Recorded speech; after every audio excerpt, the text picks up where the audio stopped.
Hello, everyone. Welcome to our Floxies Community Happy Wonder Wednesday. I hope you're doing well wherever in the world you're joining us from today. And if you're here watching us live, please leave a comment in the chat. I always say this every week. I like to keep our events as interactive as possible. So do let me know if you're watching and interact with our community. But if you're here for the first time, this is Floxies, a global community for women in UX, UI design, and Webflow development. And we do gather every Wednesday into our virtual space, which I'm about to show you. Here it is. This is our Gather Town, which is our virtual office in the community. Right now, here, what you can see is our co-working space where we work together every Monday. We host focus hours, and I'm now walking towards our auditorium where all our Floxies are. So welcome, But welcome. your like chaos level goes like down, it's just Yeah, yeah, it's I'm not interesting. great with chaos, so it's They're They're so having a cute. they're having a nice chat. Hi, Floxies. Welcome. Happy Wonder Wednesday. And I was just telling the audience that we're here every Wednesday gathering with influential speakers from either the design or the Webflow space. And today we're very fortunate to be in the presence of Nicholas Robb one more time in our community. Nicholas, it's so great to have you here. How are you today? Thank you very much. I'm great. Just talking a lot about babies coming in December, so this is definitely going to be my last workshop of the year, and then no more. So Oh, amazing. Maybe next time we'll see you then. You'll have a little baby with yeah, you. you look for the bags under the eyes. So And that too. But Nick, on top of being a soon to be amazing dad, you're also a stoic solopreneur who was able to grow his business into a six-figure business, working only 3 days per week. And we want to learn all about your magic, right? We were very lucky to have you here for our previous event where you talked about freelancing and shared amazing tips. And so today is part two, I guess, of that particular event and workshop that we hosted. And I was so happy to see the title and what we're talking about today because so many women in our community, but also in general, I'm quite involved in lots of communities. And right now, we were just talking about it previously in our chit chat. The market is incredibly hard. It's so hard to find a job, but also people are getting very discouraged to put themselves out there. And so we together, we can find a way to stop that and give these amazing, talented people here the right boost to sell their skills and do it properly. So, Nick, I'll let you lead the way. all right. So this workshop's going to be a wee bit less formal than the last one in terms of the presentation. It's I've kind of pulled together several resources to just talk you through essentially offers. In the first workshop, we talked about lifestyle design and obviously building that foundation that you can grow a business on without getting burned out. The second stage of that I talk about in Life by Design is what I call leverage, which is basically about building a safety net of profit. Because of course, it's very hard to be living your ideal life when you're still struggling for the next paycheck. It's just not possible. So usually the second thing that I teach people is about building that safety net of profit. So you've got a bit more free time and you don't have to be constantly working hand to mouth, and you've got a bit more time to work on the business instead of just scrambling in the business. The third stage is really about clawing back your free time in terms of systems. But what we're going to talk about today is a different form of leverage and essentially how to just make a little bit more money from stuff that you're already doing that you're probably not even aware of that there's value in. Most freelancers are usually sitting on quite a lot of stuff that's worth a lot of money to a lot of people and they just don't even know it. So that's really what we're going to talk about today, how you can package up your services into an offer that sells for more. So I'm going to share my screen just now. Just let me know when you guys can see that okay. Yep, You guys perfect. see that okay, yeah? Yep. Good. Okay. So I wanted to start with a small story first, and it's a bit of a parable story, but it's kind of a good analogy for how the situation that a lot of freelancers find themselves in. So, imagine there's two people who are sort of told by this taskmaster, the man or whatever you want to call him, that they have to fill a muddy pit with water from water from a nearby stream. The idea is they're building a pool or a pond. If they're managed to fill this pond, they'll be free from work for the rest of their life. But the flip side of that is that if the muddy pit drains away, then they'll be shot and killed. It's a pretty extreme story. Sounds a bit harsh, but it's basically a harsh version that a lot of people find themselves in. They're kind of stuck between these two ideals of what you're told you're supposed to be like on social media and the reality of life, which is that, you're working and a lot of time you're hand to mouth. So imagine these two people are the exact same in every way, but one of them is given different tools. One of them's given a thimble and the other one is given a cup to start with. And it doesn't sound fair, but of course, real life isn't fair. That's just real life for you. We all have different starting points, different advantages, and we all start from different points. So of course, the two workers scramble to fill this muddy pit. And what they find is all the water that they're putting into this pit just drains straight out the bottom.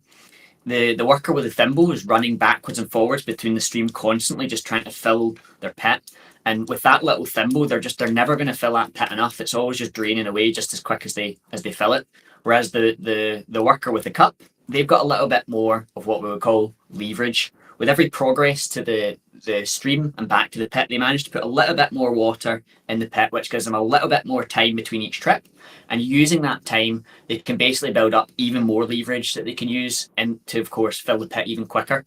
So, they use that free time firstly to go and fetch themselves a spade and use that spade to dig himself a trench towards the stream. And eventually the pit fills itself with water from the stream. So at that point, they've sort of, I guess you would say they've made it. They don't need to keep doing the physical labour to fill the pit. But of course, the other worker with the thimble, they're still stuck exactly where they were. They're making no progress. It's almost like paying interest on your mortgage. You're just sort of working and not getting anywhere. You're just ticking along. And really, this is kind of obviously a very extreme scenario. It's got an extreme parable. But what the point or the moral of the story I'm trying to get across here is really that, you could be either one of these people. The only difference is the tools you've got at your disposal and the leverage. And this is, I talk a lot about leverage. So really this is what it's about. We looked at this in the last workshop as well. So, most freelancers, when they want to fill that pit with water, they just work harder and put in more time and effort, but that's never going to get you anywhere. You're just going to constantly your efforts will just drain away. Really, we want to be working on, fetching a bigger bucket. You want to be digging yourself a trench. You want to be building systems that are going to fill that pit without you. And one of those systems is your offer. So we'll go into offers just now of what an offer is and why it's important. So really, this is probably the most common problem that I see a lot of freelancers with, and when they first come on with coaching, it's one of the first kind of things we often deal with, actually, even before the lifestyle design, because quite often people are in that situation where they need a stable platform, and sometimes the best way to get someone a stable platform is just increasing their income.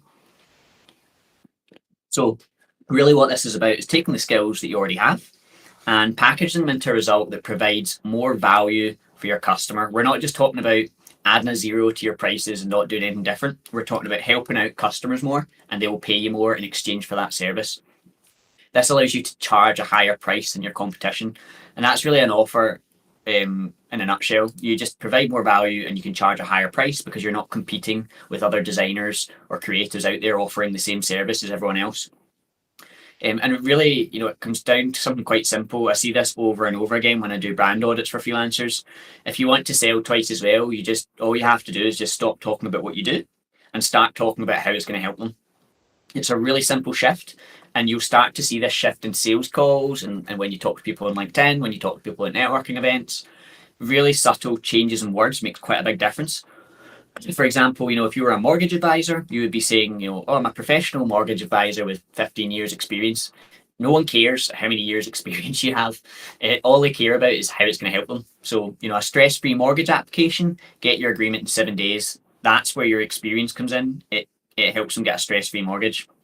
Double glazing fitter operating across the UK, boring. Save 10% on your heating bills with double glazed window units. That's how you're going to help them, because you've got leverage, because you're a large operator. So really, the offer and poor messaging is the thing that a lot of freelancers kind of mess up. And that's where I like to play this game called So What. If you look at your website, you should your own website, your own messaging on your LinkedIn. Anytime you're writing any copy or any content where you're talking about your services, you should be sort of put yourself in the shoes of the customer and asking, well, so what? So, you do web design. Well, so what? How does that help the customer? You have 15 years of experience. So what? How does that help the customer? You've got great customer service and you go the extra mile for your clients. Well, so what? How does that help them? Because, if I'm looking at that, almost everyone in web design do all three of those things. So how are we going to set ourselves apart and be the next level that's worth charging twice as much as, someone else down the street?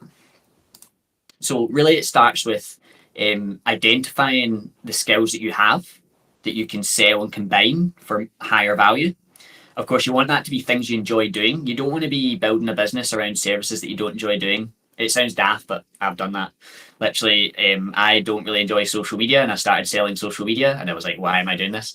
So I got out of that and refined into a different niche. And of course, the audience, it has to be something that your customers want, that they can afford, and that solves problems that they have. And really, that is what an offer is. It's your skills packaged into a service that solves a problem that your ideal customers have, right in the center of that. So you as freelancers will all have multiple skills. Everyone on gurus and social media like to say, specialize, niche down. But actually, in my experience, the people that make the most money are the people that have multiple skills across different areas, and they combine those skills in different ways to multiply the value. It's like, we'll go through some examples soon, but you guys will have collected lots of skills over the years as freelancers and as solopreneurs. Even stuff like you do your own finances, you do your own lead gen, you do your own admin, you do your own automations, you do your own email funnels. All of those are skills that you can sell on. You do it in your own business, you can do it for someone else. So, if you want to combine them, you can combine your skills in different ways into a more valuable offer. And that's what we're going to cover in the next kind of 10 minutes or so. And we're talking a lot about making more money here. So just to address that point, it's not about greed or gouging more money out of your valuable clients. It's just about taking the value that you guys already have there sitting sort of dormant in your business and in your mind, and giving that to people that's going to help them. Charging more, everyone talks about it a lot, and it is quite a cliche topic, I guess, on social media, but it does change your life quite considerably. If you were making 25% more right now, you could be working 25% less. It really is as simple as that. We talked about the parable of the two people digging their pit. This is kind of like the stats behind that. If you're working hand to mouth and you're charging the minimum amount and competing with everyone else charging the same amount for the same thing, all of your time is just taken up in fulfillment. Once you start charging more, you imagine you can do, a lot less work for the same amount of money, which leaves all this time free to work in your business and build more leverage and improve your service for customers, which of course means that you can spend more time optimizing your business, and it becomes this little kind of cycle. So you can use your free time to optimize the business, to deliver more value to the customer, which means you can charge more, which means you can work less, which means you've got more free time to optimize the business, and so on and so on and so on. That's what leverage looks like. It's essentially like a continuous feedback loop. So that all sounds good, but how do we do an offer? What is an offer? How do we build one? How should we charge for it? Essentially, your offer is just a pitch that makes people want to buy from you. Your pitch is what sets you aside from your competitors. It lets you charge more and makes it easier to sell. And your offer should do kind of a lot of different things at once. It should identify who is your customer that you're speaking to. And if you're speaking to everyone, then it's a sign that you don't really have an offer. It should exclude anyone that's not ready to buy. If you're talking to a lot of people and they don't have the money, again, your offers, there's something wrong with your offer there. It should describe the transformation your service provides you don't need to explicitly say what the service is, although it helps to, but it should describe the transformation. And if possible, it should address any common objections you get to making a sale. So really, your ideal value should be, the value should be clear from the statement. It should be targeted at one particular customer. It should solve one painful problem, and the value should clearly outweigh the price.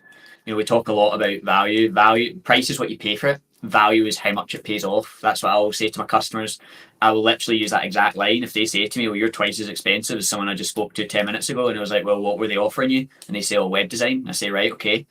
But did they talk about how that website's going to deliver leads? No. Well, there you go. So just examples, these are across a range of niches, but skin treatments, including fillers and peels, skin treatments for new mothers so you can feel confident in your skin. And if we go back up to these bullet points, you'll see we've identified the target market. We've identified the transformation. We've identified what it is.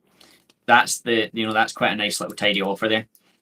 Architectural services from concept to completion. This is what I used to use back in the day when I was an architect. This is the offer that I used to use. And now you're looking at it, a fully managed architectural renovation. So that's the transformation renovation service. For passionate homemakers, that's the ideal customer, customers who want to transform their home and put their own stamp on it. So there's just some examples of how you can, improve your offer. And we're going to go through a little series of exercises that you guys can use to literally plug in the parts of your offer. And it will give you a sort of starting point of what you can start experimenting with in terms of your offer. And before we go into like the actual building the offer, just to understand what it is, what you use it for. The offer is essentially your income ceiling. The key is to sell that offer to people who actually need it. Instead of just sort of saying I do web design, you're saying I am going to help, estate agents build a lead generation website that delivers 2 leads a month or whatever it is. That's the difference between selling a service and selling a transformation. And that's really what we're trying to get to here. So sell the result, not the service. There's quite a good series of pictures that explains this. So this is the kind of going back to the so what game. Clients don't want a website, they want more customers. They don't want a logo, they want to stand out from their competition. They don't want photography, they want to look professional. This is the difference between the service and the result. And the reason why this is so important is because we've talked a lot about price and money. How does this all come down to money? Well, if you're selling logo design or photography or whatever it is, you're competing with every single other logo designer that client has access to. All they need to do is go on Upwork or LinkedIn and type in logo designer, and they'll be bombarded with thousands of people across the world. And I can guarantee you some of those people are going to be in countries that charge a lot less than the country you're in right now. So competing price is almost impossible. And if you're comparing only based on price, customers are just going to pick the cheapest. That's what is known as like commodities. So, if you're selling the same thing, think of it as like lettuce v salad. But salad is 1/10 of the weight of a raw lettuce, and yet it sells for 7 times as much money. Why is that? It's because a salad is a result. You don't need to mix it. You don't need to chop it. It's already pre-mixed. So that's why free freelancers are selling salad. Rich freelancers, poor freelancers are selling lettuce. Rich freelancers are selling salad. And it comes down to that. If you're looking at all these lettuces out there, all these freelancers all offering logo design, you're going to pick the one that's 1p cheaper. Even if that doesn't really matter which logo designer is better. That's what they're looking at. When you start to sell an offer, you're selling a result, and the people that you're competing with is a far smaller pool, which means that you can't charge unlimited money, but you can charge a hell of a lot more because there's less competition for what you're offering, and there's fewer people offering that combination of services. Does that make sense? I'll just pause for a minute there in case anyone has any kind of questions or anything. I loved the salad analogy. That made a lot of sense. All still with me? Claudia, let me know if you still hear me and all that. Oh, can you hear me? Can you hear me okay? No? We're all still good? Yeah. Can everyone else hear me? Yeah? Yes, we can hear you, Claudia. Yeah. So it's just Nick. I just want to check we're still... Claudia, I can't see you. Oh, maybe my speaker's off. 2 seconds, sorry. I think my speaker's timed out. I was worried that I'd gone on to mute or something like that. So. Can you hear me now? All good? All good. Yeah, I just love the salad analogy, and I'd love to hear my voice back. If you okay, cool. That was really good, and it's great that you stopped for a minute because I just want to make sure that everyone, is your presentation is amazing. I just want to make sure that everyone can keep up with the speed and the topic and everything else. So just checking in with the community. Let me have a look around and how's it going for everyone? I can see thumbs up. Yeah, good. That's great. You make it sound really easy, Nick. Right? You make it sound extremely easy. Oh yeah, just go out there, stand out from the crowd, sell a salad, not a lettuce, and you'll be fine. So I'm really excited that you've prepared some exercises for us, a little bit of a hands-on, so that we can actually put all that knowledge into practice. Yeah, we're gonna mix our own salad soon, so don't worry. It does say it. I am making it sound easier than it is because I've done this so many times for so many people. I work through them one to one in their offer, and you just become so familiar with it. I'm aware that for everyone's at different levels. For some people will be sitting there going, "Oh, I've got an offer, but I could do a tweak in it." Some people will be sitting there going, "What the hell is an offer, and what's he talking about?" I'm aware of that. It's a mixed group, so we are going to jump into a little exercise that kind of dumbs it down, literally a plug and play. That hopefully after the call, you guys can run through yourselves. And usually, what happens after this, when I do this in a group in a workshop, is that everyone kind of goes away fizzing and starts looking at their website and LinkedIn and having to like rejig and rewrite stuff. Don't worry, that feeling is natural. It's just, and what I would stress is that you're not going to arrive at a correct answer. There is no correct answer. What you're going to arrive at is a statement that you think you could start with and basically experiment with it, and it changes all the time. So I'm literally this week, and today actually redoing all of my geo pages for SEO, to rank across Scotland for various towns for web design. And I'm doing the same thing. I'm literally looking at my offer and going, well, how could I tweak this? Because at the moment I just sound like another web designer. So what am I offering that other web designers aren't? And I'm trying to articulate that, and it's very challenging. So it requires a bit of iteration, and you're not going to jump straight to the right answer. It's just a starting point, and it takes practice as well. In your sales calls, for example, it takes a lot of time to stop talking about the services and stop talking about your packages and start talking about the transformation. But when you do, it really opens a lot of doors. And the easiest way to do that is to ask the customer. Like the best question you can ask a customer. We're getting off topic now, but the best topic you can ask any customer in any sales call in the first 5 minutes is, where do you want your business to be next year? And then all you need to do is figure out a way that your services help them get closer to that goal, and you've made the sale. So yeah, That's a great that's where tip. your offer comes in. That's a great tip, the North Star, like a company. And sometimes for them to see that you're thinking about their North Star, Mm, is incredibly valuable, because as you're saying, they don't really need a website. They don't really need a logo. They need to reach mm, their KPIs. They need to reach their goals. How can you help them get there quicker, faster, and without wasting a ton of resources and time, evaluating all these people? Because yeah, I mean, again, the market is really, really hard. So we need to find our angle here. We need to find our way to change potentially the ways that we've been doing things, so that we can get there quicker and optimize our own professionalism a little bit. yeah. In terms of the sale, again, we're kind of going a wee bit off topic, but you can ask people that I literally ask people in my calendar call. I ask them 3 questions, and they will tell you exactly what they want to hear in that call. You ask them, what are you struggling with in your business? What's stopping you getting there, and what do you need to get there? And they will tell you exactly what they want from you in that call. And then you can ask them again to elaborate on those answers in the sales call. And they have basically given you the script that they need to hear to close the sale. Yeah, because And it's then amazing how magically you have an time, answer to all those questions. Then you're like, oh, I mean, what was it that you yesterday, needed? Here it is. yeah, yesterday I jumped in a call with a video editor, and I had a very clear idea of what I needed, but they would not stop talking to let me tell them what I needed. They literally just kept going on about how their video service worked, what the process was, how they were going to edit videos, show me examples, and it kept trying to interject. In the end, I was like, well, like, he's talked about his video services for 30 minutes. At no point has he actually asked what I needed. And he obviously failed the sale, and that's why it's like, if he just asked within 5 minutes of what you're looking for today, why did you contact me?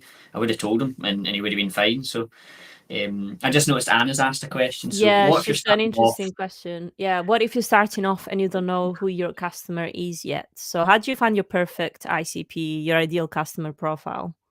It takes time. I'll answer the first one first. So if you're starting off and you don't know who your ideal customer is yet, the first thing you want to do is figure out your skills. We're going to go through this process soon, which will hopefully answer this in more detail. But in a nutshell, you want to write down the skills that you've got, figure out who those skills can help, and then start speaking to those customers on where they live, whether it's LinkedIn or Facebook, and asking them what problems they have in relation to those skills that you have. And they will it takes a lot of time to figure this out through research, but they'll kind of tell you what problems they have, and that will help you figure out who your customer is. If you're at an advanced stage of your career, you know, having worked with hundreds of people, well, I really like working on construction projects because they're simple and I like that vibe or whatever. Or it might be real estate people or whatever, or wellness, whatever it is. You start to get a feel for who you like working with and who makes you the most money and who's easy. If you're at the start of your journey, the answer is basically say yes more to a lot of stuff and don't niche down until you've worked with a lot of different varieties to test it. And the other thing you can do, if you've got skills that you know you can solve a problem, go on Quora or Reddit and look at the questions related to that service and what are people asking. If people are asking like, oh, how do I do a Webflow site, or how do I sell more products in e-commerce? Those are problems people are having that you can see, well, do I have skills that can solve that? And we're going to go through this in more detail in a minute as well. So, and Anna can send, I'll just take a note. If you reach out to me on LinkedIn, I can send you links to some stuff I've written about what I would do if I was starting from scratch in terms of freelancing. So if you reach out to me after, I can send you that. Emma, how can you possibly promise things like 1% more leads or X% more sales? So you should only promise things that you're very confident you can get. Some coaches that I've paid told me or taught me that you should make, what is it they phrased it? They phrased it that your promise is the best ideal result in an ideal world. And that really didn't sit well with me, to be honest, just in terms of ethics. I think, everyone's got their line of marketing at the end of the day is a exaggeration. Marketing, that's what marketing is about. It's essentially like, not exaggeration, but it's about trying to persuade people to buy your product over something else. That's what marketing is. So it means that there's a lot of over-promising out there, and I really have a problem with over-promising. I think you should only promise something if you're really confident you can get it, and the people that don't get it are an exception because you can't control everything. Even if you are doing a done for you service, at the end of the day, it's up to the client to use that product. For example, if you've done a brand, if you're a brand designer, I know for a fact you're sitting there and you've designed the most beautiful brand. You do brand guidelines, you send it over to the client, and then they use Comic Sans the first moment they can. So, like, you can't control that brand in the wild, so you can't guarantee a result. However, if you're doing a service over and over again for the same niche, the same type of customer, the process is pretty productized. That's the ideal scenario you want to get to. But if you've done that a load of times and you can kind of quantifiably say, well, the last 10 times I've helped this customer get an extra 10 leads a month, or I've helped them to double their traffic on their website, there's a promise that you can say, and there's no word of a lie in it. That's 100% true. So if you can make a promise that has numbers in it, then do, because that's powerful. If you can't, don't exaggerate it and just promise what you can promise it. Like, it could be something more abstract, like this is a wee bit but like stand out online. I hate that one, but I say it myself. But stand out online would be something that you can promise. You can design a brand that's going to help them stand out online or get more customers, because if you've got a good brand, you will always get more customers or charge more. So promise stuff that you're confident in. Or if you don't have confidence in the results because you're new, instead of talking about the result, you can talk about the transformation. So you can say, I'm going to help you figure out your brand. That's a promise, as opposed to saying, I'm going to design you a brand that gets you more customers, if you don't feel comfortable promising that.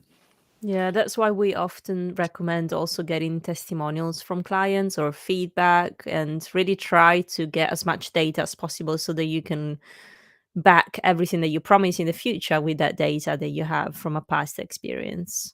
And even if it's Yeah. something small, as you're saying, maybe you're just helping them figure it out. Maybe you're just helping them with a strategy to, get their presence, get their website, maybe do a little bit of research. But anything that you do, if you document it and it's backed up by your clients, then it's a piece of content that you can use and transform to your own benefit for the next conversation. And if you're struggling to get the numbers, you can ask your customers during the onboarding process, ask them specific KPIs of where they are now. How many leads do you get a month? How much do you make a month from those leads? And then obviously at the end of the project, 6 months later, you can go back and ask them, how are you doing? Like, how many leads are you getting? And then use those numbers. So that's the way you can get actual numbers, in your testimonials as well. So Cool. Should okay. we get to the exercise? Yeah. Because we do have a few questions as well, and I want to leave some time at the end for our community to jump on their mics. No problem. So in terms of the question that Emma was asking, I think, so in terms of like, you said about your skills and you're not sure who your customer is, this is really the process I was talking about right there. So list the skills that you have, identify the people that you think those skills can help, and then obviously do your research to identify the problems those people are having. In their own words, don't make assumptions in this, because you might assume that you're solving a problem and actually people don't care about that. And then write down all the steps you need to do to solve that problem. And if there's gaps, then fill them. So either learn the skills or find someone who can fill that gap for you. And solving that problem is basically what you're selling. And that's the process. Just as an example, what that looks like in the real world. If my skills were web design, and all of this is the classic example. My skills were web design. It wasn't paying what I wanted it to. And when I spoke to my customers, the problem they had was that web design might look pretty, but it's not actually helping them get leads. So I spent like 5 years learning SEO, and that's the problem that they were having. It was actually that they couldn't get leads. So I combined web design with SEO. And then the next step was, well, how do I turn that traffic? SEO generates traffic. How do I turn that traffic into leads? And that was where I started doing funnels and stuff as well. So that's 3 skills that combine together. Each one of those skills is like an average freelancer income. But if you combine those skills, it doesn't just triple it. It 5 or 10x's the value that you can deliver to that client, because each one of those things on their own is valueless.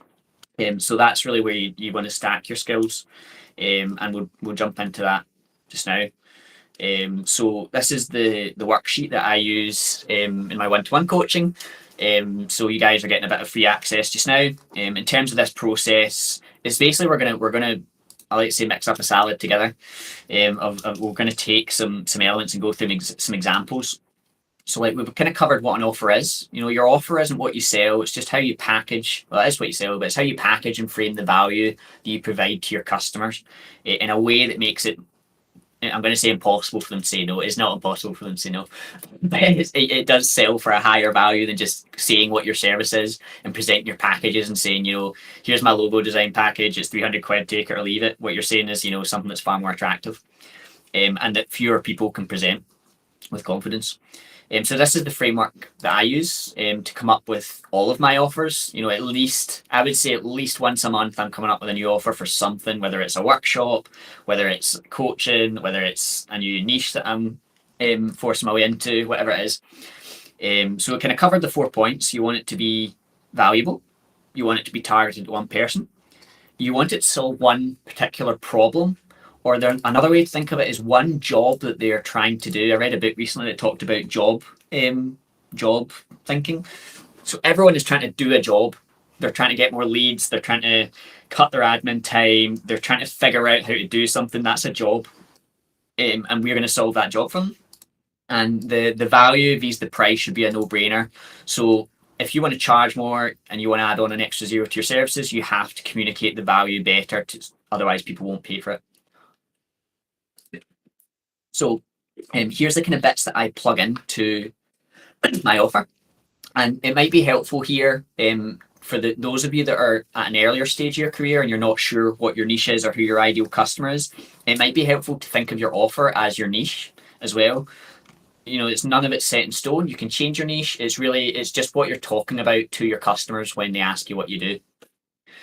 So the first thing I like to combine is the audience with the outcome and a timeline. This is kind of the first line. And you don't necessarily have to have every single one of these, so don't get too caught up on it. This is just a tool, but it is good if you can to have them. So the first thing I do is combine the audience with an outcome and add an optional timeline if you can. You're going to state how you achieve the outcome. So is it a service? Is it a workshop? Is it training? Is it a course? Is it done for you?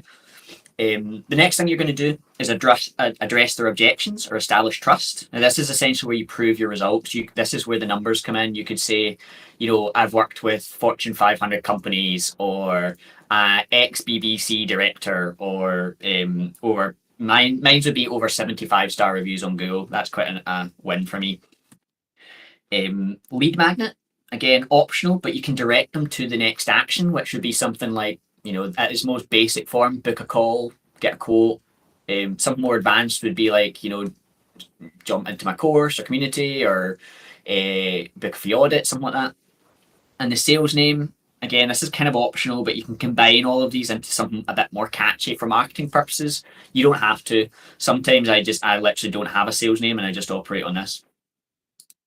As an example, I use the fitness niche because it's super easy to understand. But helping dads, so that's the audience, lose weight. You could niche that down. Since I'm a new dad, let's niche down even more. New dads, so we're looking at me now. Lose weight and get 6-pack abs in 6 weeks. I don't think that's going to happen, but how you achieve it, it's a 6-week home exercise and nutrition plan. So it's clearly a sort of DIY course. Trust objections, over £1,000 lost across students, no diets, no equipment needed. So there's both. So trust would be he's achieved this for £1,000 across his students, and objections would be I don't want to go on a diet or use any equipment. The lead magnet, download my free home workout guide. So that's essentially the foot in the door. And then sales name kind of combines all of that into something catchy. So guilt-free guide to 6-pack abs for dad in 6 weeks. That's just an example of how we might run through those 5 parts. And if you guys want to, you can start scribbling down your ideas just now. Don't feel like you have to do it in the call. You can just listen and do a bit of workshopping afterwards.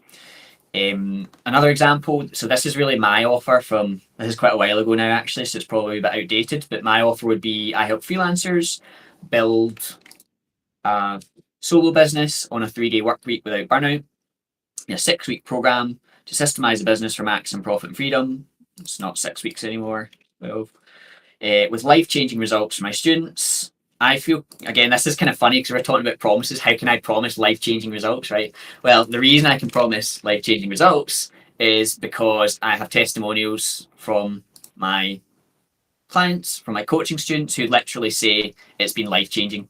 That's how I feel confident saying that. There's literally dozens of reviews and people actually saying less stress, more motivated, clarity, all sorts of stuff. There is a testimony in here that literally says life-changing. That's why I put that in there. So yeah, I feel confident saying that because I've got testimonials from my clients saying it changed their life. Lead magnet, join my lifestyle design workshop for freelancers. That's similar to the one you may have been in the first time I was on Floxies. That would be a lead magnet that you guys would enter, and then you're in my funnel. So welcome to the funnel. A sales name, I just call it Systemized Solopreneurs. I really don't bother with a sales name. I just don't find I need to. Usually that kind of clarifies, that first line clarifies what it is. So yeah, that's kind of the sales name there, I guess, if it has a sales name. 6-figure systems for solopreneurs, systems freelancers can use right now to build a 6-figure lifestyle business at your own pace without burnout. It's a wee bit outdated now, it needs a bit of work, but I just put it in there as an example. But don't get too bogged down with the exact order and format. You can mix it up. It doesn't have to be in the same order. It doesn't have to include all of those elements. This is just a tool to start giving you ideas that you can sort of throw about and combine. And the next step, once you've got your sort of offer, the next step would be coming up with a call to action that's going to get people interested. It's essentially like a hook. And essentially it's another framework that we use to kind of go through a similar process, but from a slightly different angle. So if you struggle with the first one, you might get a little bit of clarity now on the second exercise. So who are you selling to?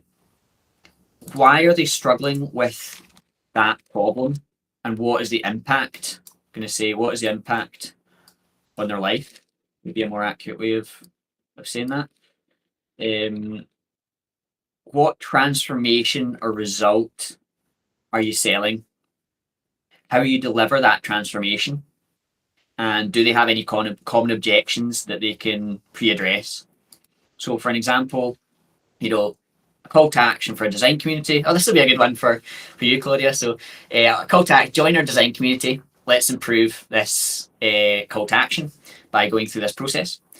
So who? It could be UX designers who feel isolated, would be the why.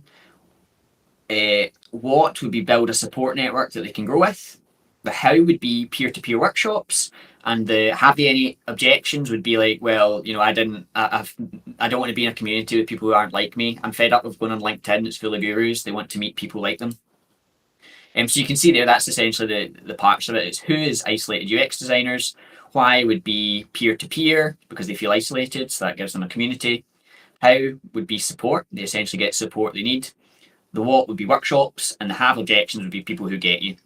And that was a real example that I worked through with someone. So, and yeah, the way you talk about your offer and your call to action changes depending on the context. This is why I don't want you to get too stressed or fixated on the offer, because it will change a lot. You'll talk about it in different ways all the time.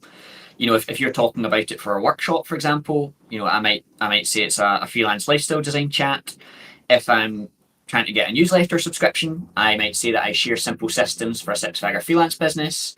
If I'm talking about, a sales call, it'll be a bit more direct. If it's talking about the offer, I might use the sales name. So one package, think about like what's in the package doesn't change. It's all the same services, the same products, the same guidance, the same stuff that you're doing for each client. But the packaging of it can change depending on what context you're speaking to that client in at the time. One offer, multiple formats.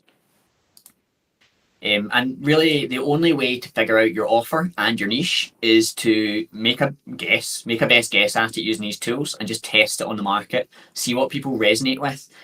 Ask questions would be the most important bit. I'm literally going to add in a slide about that. Like, ask your customers questions in the sales call. Ask them what they're struggling with. Why are they struggling with that?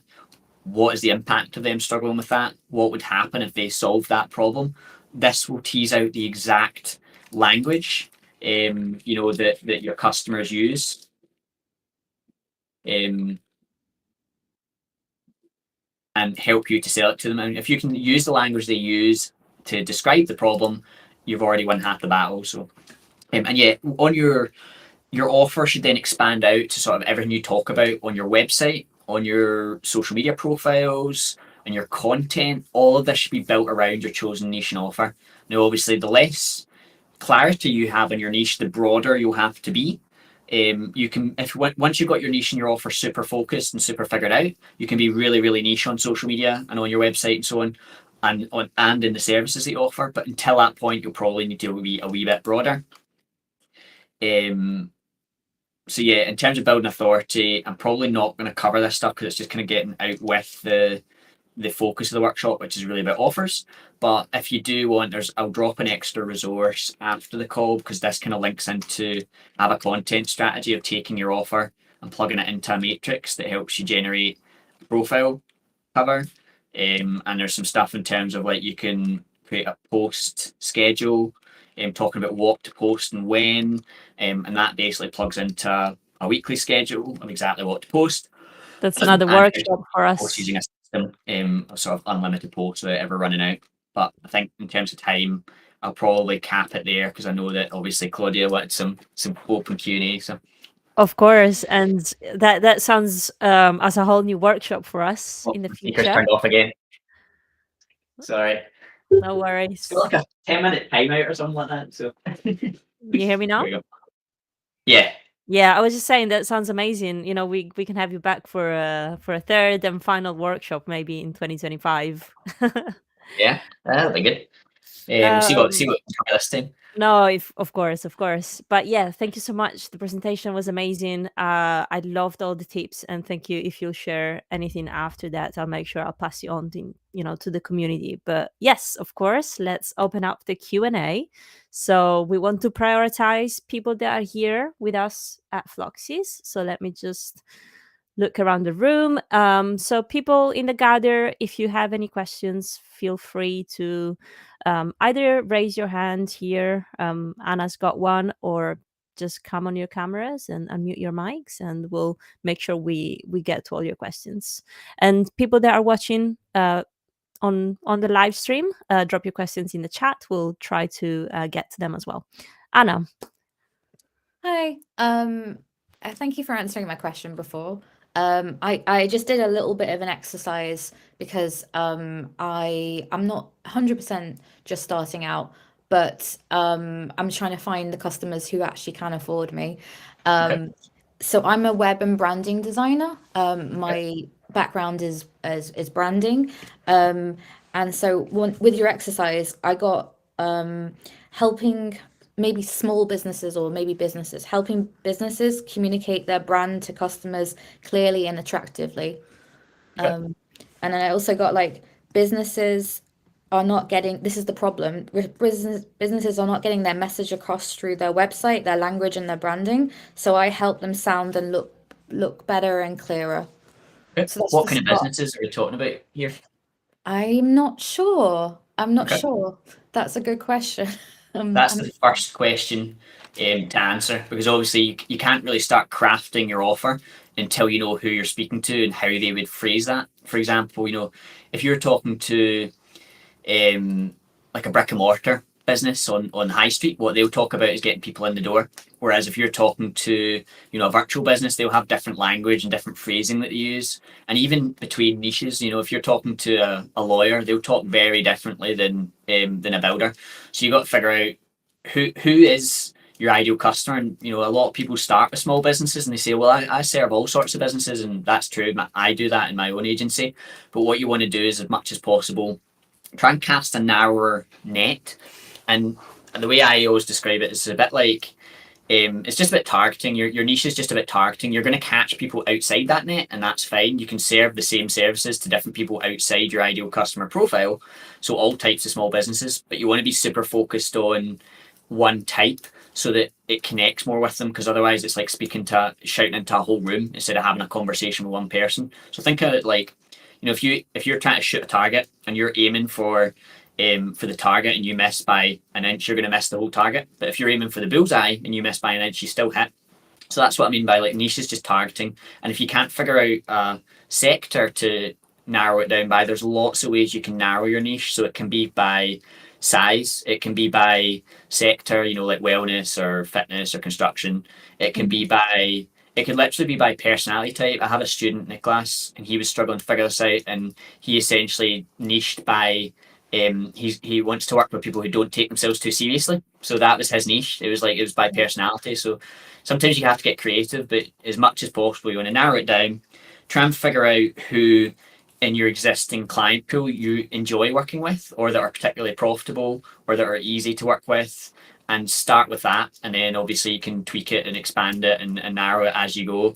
And you can change it. If you're speaking to one business in the wellness niche, you can throw on, I help wellness entrepreneurs do X. And then the next minute you're speaking to a real estate, I hate real estate agents do X. And it's the same thing, just same products, different wrapper. So yeah, you can narrow it down, figure it out as you go. I would say probably it's people who like kind of like create, I don't know how to explain it, like more they appreciate design, and they might be a bit outrageous with their design, or they want to push it a bit more, or they want it to look attractive, like creative, and they want to get creative with the website. Like that would be my ideal customer. People who are cool websites, playful. like flamboyant, maybe. Figure out the language that they use. If they're describing, obviously, it sounds like to me like when you have the brief with them or questionnaires, they're kind of saying they want a particular style, and if you can figure out what language do they use to describe that style, and then work that into your offer, that might help you to narrow it down. And actually, like this, you'll usually find a little, what I call them, aha moments. Like if you're having a feedback call with a client, you're trying to just articulate what it is they want. We'll all be in that situation where you're trying to articulate what the hell the client wants you to do. And then if you have that connect moment where they go, yeah, that's what I meant. That's like the language you want to seize on and make a note of, because that's like what they're looking for. So All right. Thank you very much. Yeah. Awesome. I was giving suggestions in the chat. You caught me in my creative flow. I'll think of better names for you, Anna. Awesome. Do we have any more questions here from the Floxies? Otherwise, I'll look at the chat and the forum. Okay. All right. So let's see one of the questions that we have here. I was just going to add to that, Anna, just while Claudia's looking for questions. remember that your offer can be packaged with multiple different things. It doesn't necessarily just have to be the service that you do. It can include your process. So, at Design Hero, we have a very specific process that I follow for every brand that we do, that usually a lot of the clients that we're working with don't know what they want, and part of our process is helping figure that out, and there's value in them.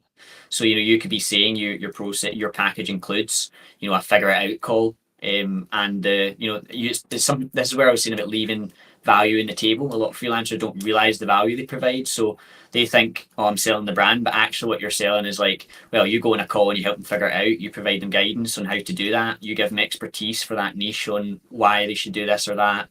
You might give them resources, or guidance or tips. That's all part of your package and should be included as part of what you sell. So Yeah, I wrote down in my method, I do in-depth research, dissecting, and problem solving.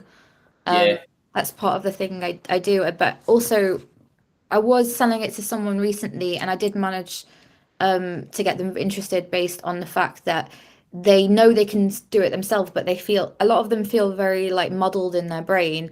And I'm the person who comes in and like I will prompt you and get you to be clearer and get it to be all unmuddled, and I'll get you to be able. Like, I know you know what you want, but it's probably overwhelming. And I come in and I help and I calm that all down and dissect it and get it clearer for you. clarity would be like the encompassing word for that. Like, calm Clarity. that down is a good word, though. I think What was the the more word? you can connect it to an emotional word, the better. So like calm is like the opposite of stressed or frustrated. So if you can tie it back to the feeling, that's quite powerful, I think, as well. Yeah, Uh, emotion. yeah, exactly.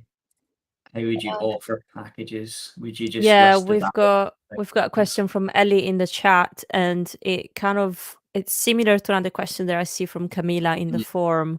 So yes, let's go to Ellie. Would you offer packages, or would you just list the value that you can provide plus the skills?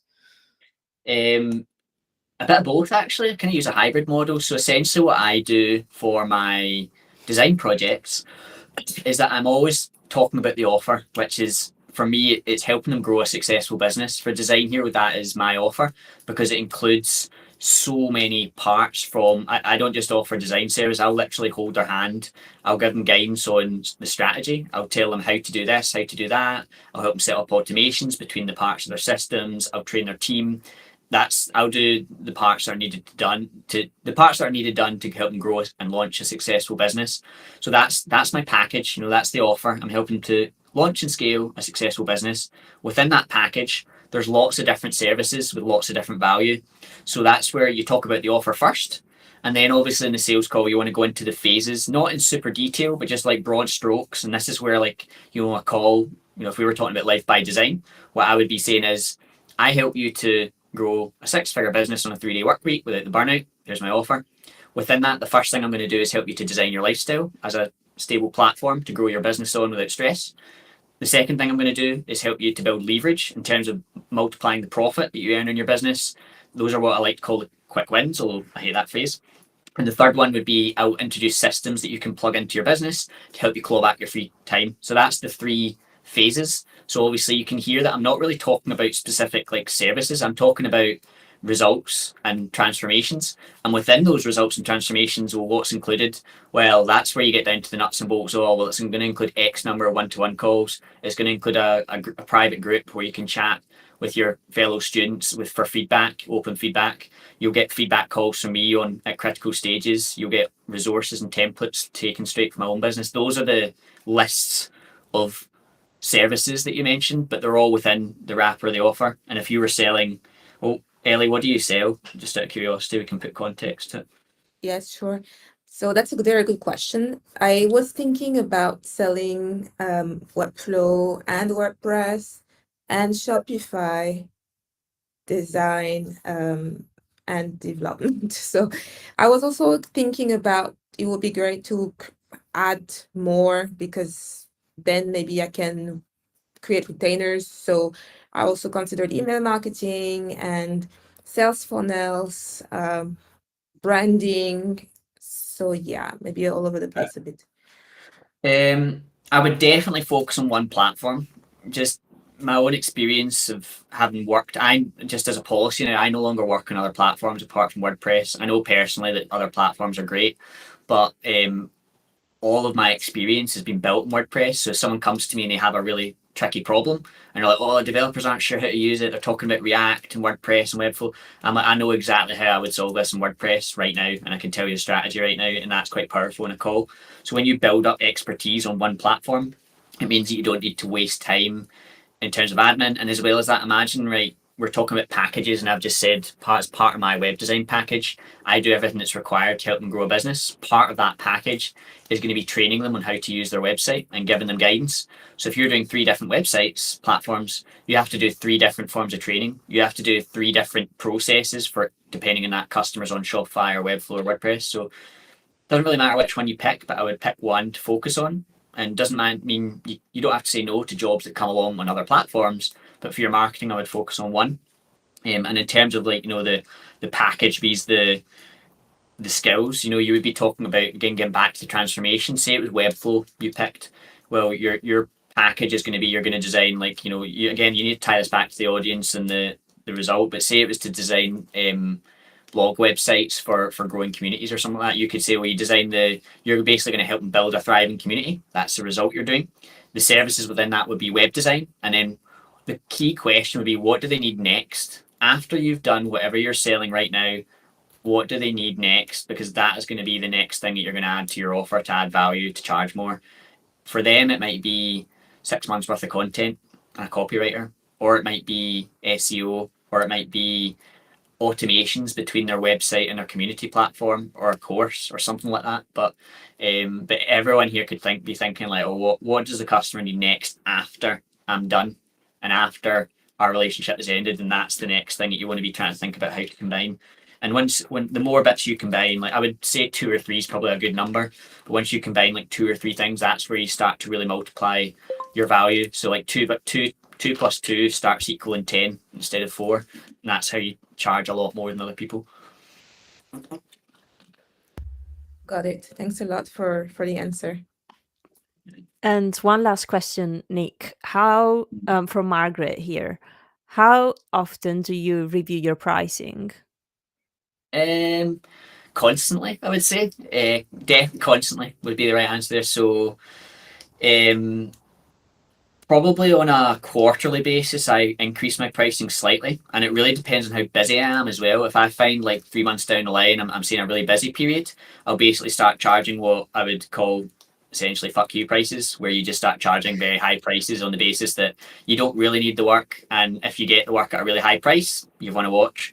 Otherwise, they'll go and find someone who's priced slightly cheaper. That's fine because you didn't need it anyway. Usually I would say like fuck you prices basically for clients that have a lot of red flags, because you know that they're going to need extra hand holding. I like to say there's no bad clients, there's only badly managed clients, but there are sometimes bad clients. But you normally have to like increase your prices to like account for extra hand holding or extra guidance if they're technophobe. Just to be clear, that some of my best clients are red flag clients. They're nice people, they just need extra hand holding on the tech, and that's fine. But obviously you've got to price for that, because you could have 2 projects that are the exact same, with the only difference being the client, and one of the projects is super profitable and the other one is super nightmare. So you've got to price for that. And in terms of reviewing my prices, I basically say, well, if I've got enough work on my plate, I'm going to increase my prices by 10%. It's the tricky bit is that I'm operating from a position that I have steady leads constantly coming in that I can test my pricing. So if I have 4 sales calls a week and I convert one of them, then my pricing's probably spot on. If the next week I tweak it and I'm not closing anyone, I'm like, oh well, bugger, I've gone too high, I should probably readjust. And I've done that before as well. If it's everyone's converting, then I'm like, well, and now I've got 4 projects I've got to fulfill, and I probably could have charged a lot more for them. So I have the luxury of being able to test it on a regular basis. If you don't have steady leads, it's harder, because you're in this position where you don't want to lose the work, but you also, you're more scared of losing the work, and you don't have as much frequency to test. But I would definitely be reviewing your prices at least a quarter. I would talk amongst yourselves and figure out with yourselves how much you're all charging, and be transparent about it, because that's how you get a better feel for how much you're charging. I was blown away, by the way, when I realized how much some people were charging for stuff that was dog's meat, and I was like, I cannot believe clients are paying that much money for something so basic. And at that point, I literally like tripled my prices overnight. This was like a decade ago now or something. But yeah, since then I've kind of continued to increase my prices. And basically, if you're closing quite consistently, you probably want to increase your prices because you should really be hearing no like at least half the time based on price. And the only way you're going to know that is by asking. This is what loads of people are so uncomfortable with, but ask the people that didn't sign up with you, why did they not sign up with you? Most of them will ghost, but every now and again you'll get one of those people with no filter that will just blurt out something that you'd no idea. They'll go like, oh, I really didn't like the way you were constantly emailing me, or oh, you were great, I just thought you were too expensive. People will tell you that if you ask. And you can normally, what I would do is ask them at the end of the sales call if they want to go ahead, and they might say they need to think about it, and you ask them what do you need to think about, and they'll tell you what they didn't like. So that's a good way to figure out your price, because that's kind of the time that they'll tell you, and you can ask them outright. Oh, just so we're clear, like if everything else was totally perfect theoretically and price was the only concern, how am I in terms of price? And they'll tell you. So that's a good way to figure it out as well. So just ask That's them. amazing. Nick, if you've got your hands too full, we've got a pool here of people available. So you just let me know. No worries. I mean, I've actually, this last 6 months for me has been quite a change, because I've always been a solopreneur. In the last few months, I've had a small team that come on to handle surplus projects, and they've now come on full time now. So I guess I'm going through my own wee transformation from solopreneur to, I guess, more of an agency owner, which I never really wanted to be. But here we are. I guess it's a double-edged sword because I get more free time for the family. So Yeah, that's good. And speaking of family, what's your goal in 2025 before we wrap up?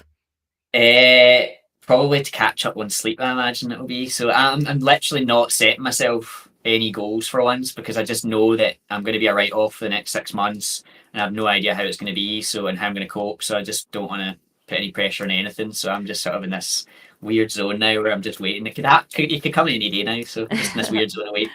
So I'm excited. exciting. Well, if you need support, our community is here. You're always Yeah, very thanks so welcome much. to come and hang out. Congratulations again, and thank you for coming today. Absolutely loved your event, and all the best for the future. I'm sure we'll see you again. Thanks so much. It was really nice to meet you all. Best of luck Bye, out there. everyone. For everyone else here, I will see you all back in our Discord, and yeah, that's all. Right. Bye, y'all. Yeah.